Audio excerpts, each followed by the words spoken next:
My wife maxed out my credit cards on designer bags while I paid her debt, so I filed for divorce and took everything she thought was hers. I'm a 29-year-old guy, and for most of my marriage, I believed real love meant providing without asking for anything back. I worked long hours, sometimes 12, 14 hours a day just to make sure our bills were paid. Our apartment felt like home, and Mia never had to worry about money. I'd come home exhausted, but the moment I saw her smile, I felt it was all worth it. She had this way of thanking me with a small squeeze of my hand or a quiet, "You're amazing. I don't know what I'd do without you," that made me feel like I was doing something right. I believed in us, our team, as she liked to say, and I trusted her completely, even giving her access to my credit cards when she needed them. Mia had been struggling with debts before we got married, and I thought supporting her was just part of being a good husband. Whenever I asked how she was managing, she'd sigh, lean on my shoulder, and say, "I'm trying. I really am, but it's stressful. Thank you for being patient with me." There was always a small guilt trip hidden in her words, like if I pressed too hard, she'd look hurt, whispering, "I just wish you understood me." I ignored it. I told myself this was love real sacrifice. Friends would occasionally raise eyebrows. Doesn't her lifestyle seem a little much for her income? They'd say over beers or text late at night. I brushed it off every time. Jealousy. I thought, misunderstanding. They didn't know Mia like I did. It all started with what she called a small emergency. She hesitated, bit her lip, then asked softly, "Can I use your card for just a quick thing? I'll pay you back as soon as I can." I remember feeling proud, like I was doing the right thing. I had no idea that this single tiny gesture would be the opening move in a game that would completely change my life and my sense of trust. And when I handed her the card that night, I thought I was helping my wife, not unknowingly giving her the keys to my entire financial world. I remember the first time I noticed something felt off. Mia started casually dropping little hints about wanting more clothes, more shoes, more just to feel good. At first I thought nothing of it. I told myself, it's fine. I work hard. She deserves a little treat. But then the small charges on my card started adding up. A few hundred here, a few hundred there. She always had an explanation ready. It was on sale. Or I needed this for work. Every time I asked a question, she'd look at me with those wide, pleading eyes. And suddenly, I was the bad guy. I hated confrontation, so I tried to trust her. I really did. Every time I brought up the bills, she'd respond softly, almost apologetically. "I just didn't want to stress you out. I know you work so hard." Her words felt sincere, but looking back, I think she had practiced them. They were designed to make me feel guilty for even noticing. And I felt guilty every time. Friends kept nudging me, subtle comments here and there. "Are you sure Mia can afford all that? Or you're letting her live beyond her means?" "Man," I waved them off. "They don't understand her like I do," I thought. "They don't know how hard she worked, how much she's been through." And yet, I couldn't shake the nagging feeling when she started asking for a second card. "Just in case something comes up," she said, with that little nervous laugh. My chest tightened. I didn't like it, but I agreed. I told myself I was being supportive, giving her freedom and trust, and that's what love was, right? That night, as I handed her the new card, I had a strange mix of pride and unease. The apartment smelled faintly of her perfume, and the hum of the city outside our window felt louder than usual. I didn't know then, but that was the point of no return. One small emergency had become two, and soon, those tiny emergencies would start taking over everything, I thought. I knew about my life and my marriage. Things started escalating faster than I could process. Packages began arriving almost daily. At first, I didn't think much of it. Clothes, some shoes, a random gadget here and there. Mia would smile at me and say, "Just a few essentials, nothing major," and I would nod, exhausted but trusting her completely. The problem was, the boxers kept coming, and so did the receipts. My gut started twisting when I realized the amounts were higher than what essentials should cost. She started going out more, meeting her friends at fancy cafes, browsing in boutiques I'd never even heard of. Every time I asked, she'd assure me it was just for fun, that she needed to feel confident in her appearance for work or social events. I wanted to believe her. I wanted to keep thinking we were a team, that we were on the same page. But something in the back of my mind kept whispering that I was being played, that maybe I had let my trust get the better of me. One evening, I tried to set a small boundary. I said, "Mia, maybe we should slow down on the card spending. I need to keep track of things." She looked at me, eyes wide, a sharp intake of breath that immediately made me feel wrong. "Are you saying you don't trust me?" she asked, her voice trembling with fake hurt. My chest sank. I hated seeing her upset, so I softened. "No, I trust you. I just want to plan better." She nodded, her shoulders relaxing, but I could feel the tension lingering in the air like static. I remember sitting there that night, the city lights flickering against the window, the faint scent of her perfume mixing with the lingering coffee on the counter. I told myself I was being understanding. I told myself this was normal, that every couple had money disagreements. I didn't realize that by allowing her access to another credit card, I had just handed her the keys to a spending spree that would completely blindside me, and when she smiled that evening, casually tossing her hair over her shoulder, I didn't yet know the full scale of what was coming. The first real shock hit me like a punch to the gut. I remember the ping of my phone, the notification that one of my credit cards was nearly maxed out. I froze. My hand trembled as I opened the banking app, scrolling through charges that didn't make sense. Hundreds here, thousands there, and almost all of it for boutique stores, online shops I didn't even know existed. I called Mia immediately, heart pounding in my chest.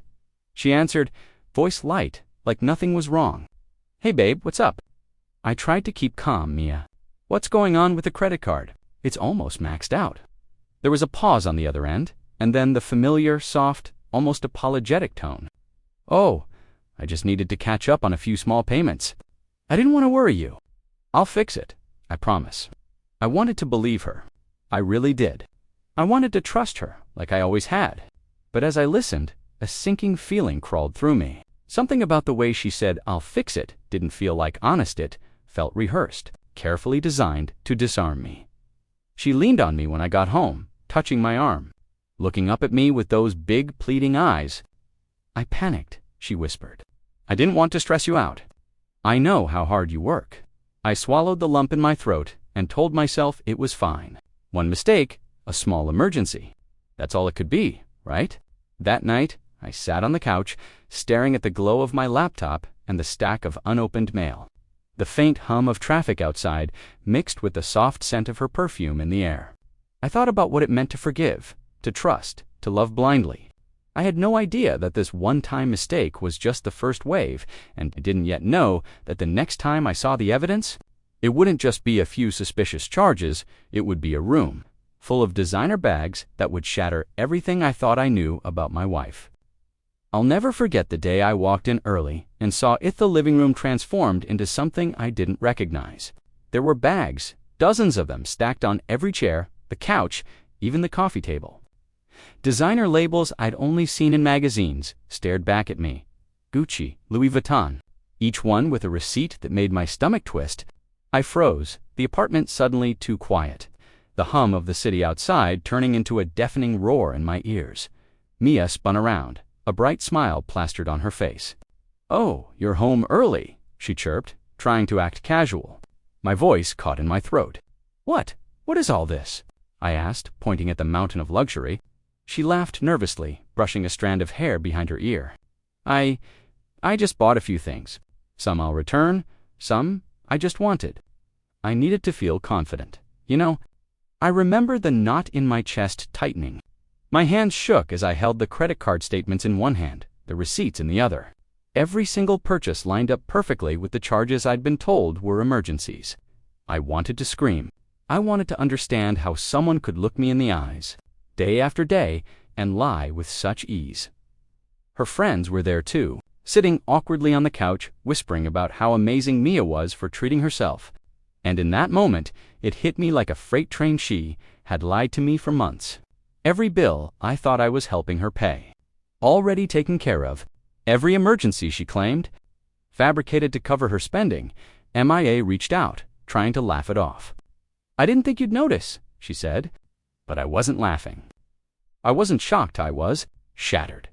The woman I had trusted with everything had been manipulating me, and I had handed her the keys to my entire financial world.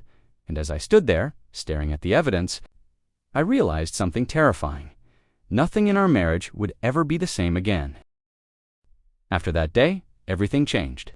Mia's tone shifted subtly, almost imperceptibly, but enough to make me feel on edge every time I spoke. She started twisting conversations, making me feel like the bad guy for noticing what was happening. "Are you seriously keeping track of everything?" she asked one evening, her voice trembling like I had wounded her. "You're acting paranoid. I thought you trusted me." My chest tightened. I did trust her had trusted her blindly, but now that trust felt like a trap I had willingly walked into. She began gaslighting me constantly. If I questioned a purchase, she'd tilt her head, look hurt, and whisper, "I'm just trying to make us happy, but you make me feel like nothing I do is ever enough." I started doubting myself. Was I overreacting? Was I the problem? The apartment, once warm and comforting, now felt like a minefield. Every package, every notification, every little expense made my stomach churn. Mia's excuses became rehearsed and mechanical. She'd explain purchases as necessities, social obligations, or once-in-a-lifetime deals. She even started comparing herself to my friends, implying she deserved to live better than I could provide. I hated the confrontation, so I avoided it. I avoided the bills, the statements, even the occasional pangs in my gut. And yet, deep down, I knew something was wrong. I could feel the pattern, the manipulation, the deliberate deception, but confronting her seemed impossible. Every attempt ended with guilt, tears, or cold accusations that I was being controlling.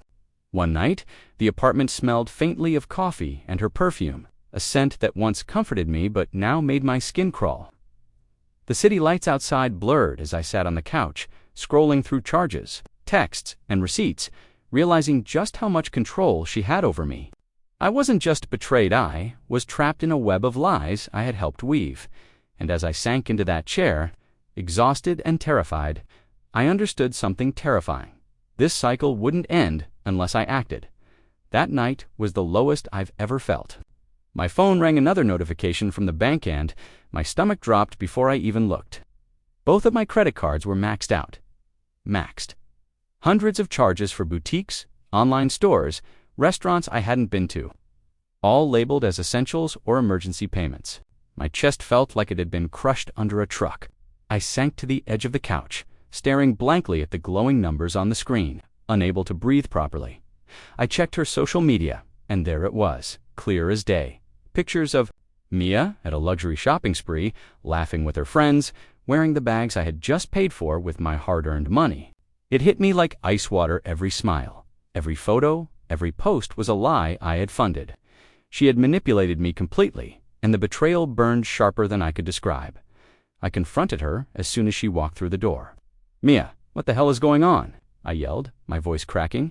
She looked at me, calm, almost bored, and said, "I deserve this. You wouldn't give me the lifestyle I want, so I took it." Took it, just like that. No shame, no guilt, just a cold, casual admission that she had lied for months.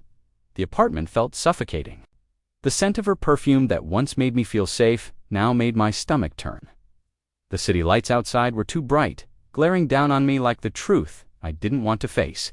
I felt powerless, humiliated, and utterly alone. I sank to the floor, the weight of everything crashing down, the financial mess, the deception, the betrayal, the realization that I had been completely blind to the woman I married. My hands shook, and for the first time in my life, I questioned everything I thought I knew about love, trust, and sacrifice. And in that quiet, suffocating moment, I knew I had two choices. Let this destroy me or fight back before it was too late. The next morning, I woke up with a clarity I hadn't felt in months. The hangover of betrayal, humiliation, and exhaustion finally lifted, leaving a sharp, cold determination. I couldn't stay in this marriage and let Mia manipulate me, drain me, and humiliate me further. Something had to change, and it had to start now. I spent the day quietly gathering evidence. Bank statements, receipts, screenshots of texts and emails all lined up in a folder on my laptop. Every emergency, every necessity, every lie she had told me was documented. I could feel the weight of months of manipulation, lifting slightly with every piece of proof I compiled. I wasn't just angry anymore, I was focused, methodical, and ready. I called a lawyer, trying to keep my voice steady. I need to file for divorce. and I need to make sure she doesn't walk away with everything," I said, the words tasting bitter but necessary. The lawyer listened, asking questions, and explained the process. Freeze the accounts, collect evidence, document every lie and every charge, and prepare for court. For the first time, someone was taking my side completely. That night, I sat in the living room, the hum of the city outside punctuated by the occasional car horn. The apartment smelled faintly of coffee and her perfume reminders of what had been and what I was about to leave behind. I realized how much power I had handed her, how blindly I had trusted, and how I had let my own kindness be exploited. And yet, for the first time in months, I felt hope. Hope that I could reclaim my life, my finances, and my dignity. I knew the road ahead wouldn't be easy. Maya wouldn't give up without a fight, but, for the first time, I felt ready to face the storm. As I closed the laptop and looked at the stack of documents, I felt the first spark of real control in months. The confrontation was coming, and this time, I wouldn't be the one on the defensive. The confrontation was nothing like I imagined it, was worse, and better, all at once. I waited until Mia got home from one of her late shopping trips. She walked in, smiling, oblivious to the storm that had been quietly building. "Hey, babe," she started, but I cut her off, holding up the folder of statements, receipts, and screenshots. "Mia, this ends now," I said, voice calm but firm. "I'm freezing all the credit cards, I'm filing for divorce, and I've got every charge, every lie, every so-called emergency documented. You're not walking away with a thing." For a moment, she froze, mouth opening and closing like she was struggling to form words. I could see the panic in her eyes, the arrogance, the manipulation, the control, all slipping away like sand through her fingers.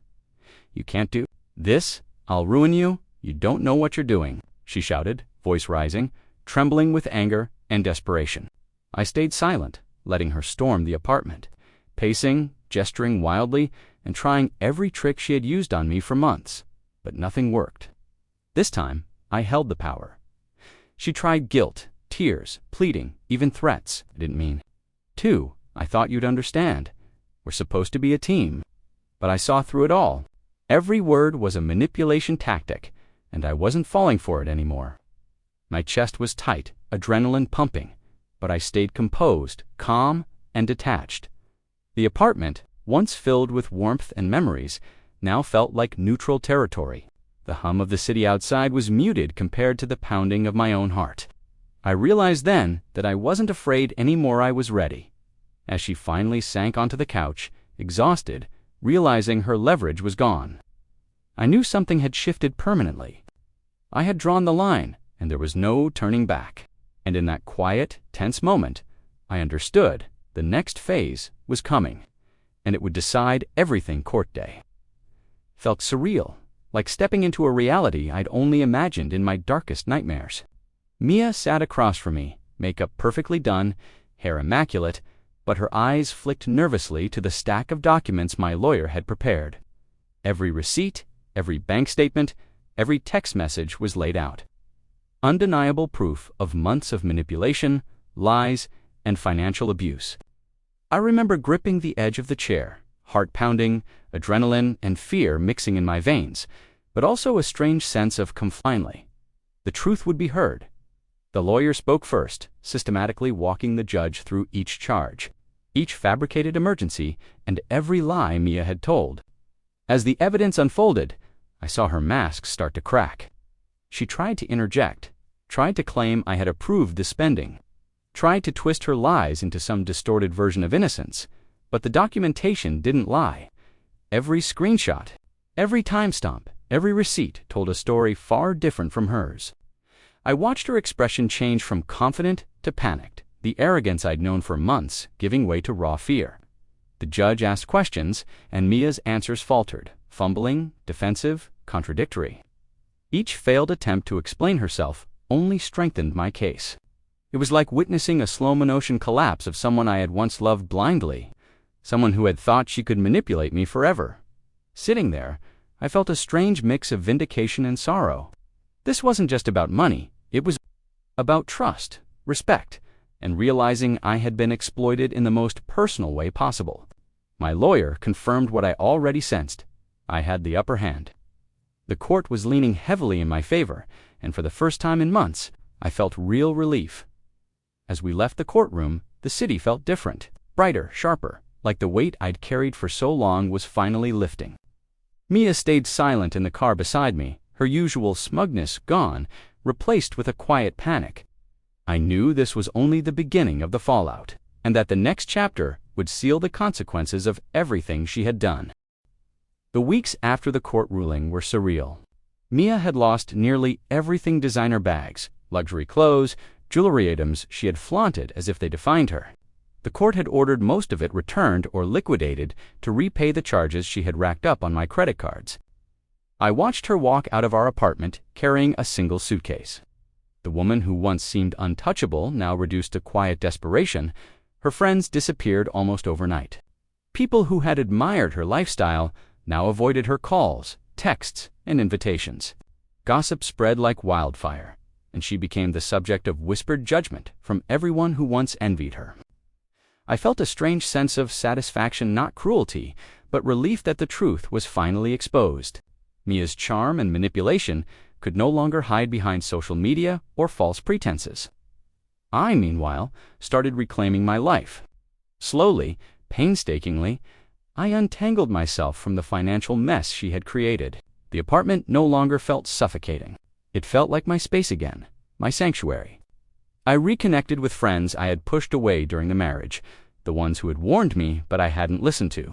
And for the first time in a long time, I felt a sense of control and safety. Mia tried to reach out repeatedly, sending long messages, begging for another chance, apologizing in ways that were too little and far too late. I read them once, then deleted them. I wasn't curious. I wasn't angry anymore, just resolute. I had rebuilt my boundaries, my confidence, and my understanding of self-worth, sitting alone in the quiet of my apartment one evening, the faint city lights filtering through the blinds. I realized something profound. I had been manipulated, humiliated, and betrayed, but I had also survived, fought back, and won. And in that moment, I understood that Mia losing everything she thought was hers wasn't just as it was my liberation. As I turned off the lights and the hum of the city faded, I knew the final chapter wasn't just about hurt, it was about me reclaiming every piece of my life that had been stolen. For the first time in years, I felt like I could breathe again. The divorce was finalized, the credit cards frozen, the evidence laid bare, and Mia forced to face the consequences of her actions. Walking through the apartment, now quiet and free of chaos, I noticed how much weight had been lifted from my shoulders. The city outside my window didn't feel harsh or judgmental anymore. It felt like a world full of possibilities. Finally, mine to reclaim, I started rebuilding, not just my finances, but myself. I reconnected with friends I had neglected, laughed without guilt, and started trusting my instincts again. Every step I took reminded me that life didn't have to be defined by manipulation or betrayal. I began setting boundaries, saying no without feeling guilty, and learning what it truly meant to protect my peace. Mia's absence was almost surreal. There were no more texts, no more last-minute emergencies, no more manipulation. Her attempts at reconciliation fell flat, ignored, dismissed. Because I realized that my life didn't need her approval, her chaos, and in that absence, I found clarity. Love isn't supposed to feel like constant fear, guilt, or betrayal. I also realized that real empowerment wasn't revenge or retaliation. It was living on my own terms, free from the control she once had over me. I invested my time and energy into myself, my passions, and relationships that were built on trust, reciprocity, and respect. I discovered a peace I hadn't known in years, a calm strength that came from finally standing up for myself, sitting at my desk one night. Watching the city lights glimmer, I reflected on everything that had happened. The betrayal, the manipulation, the financial abuse. It had all tried to break me. But it hadn't.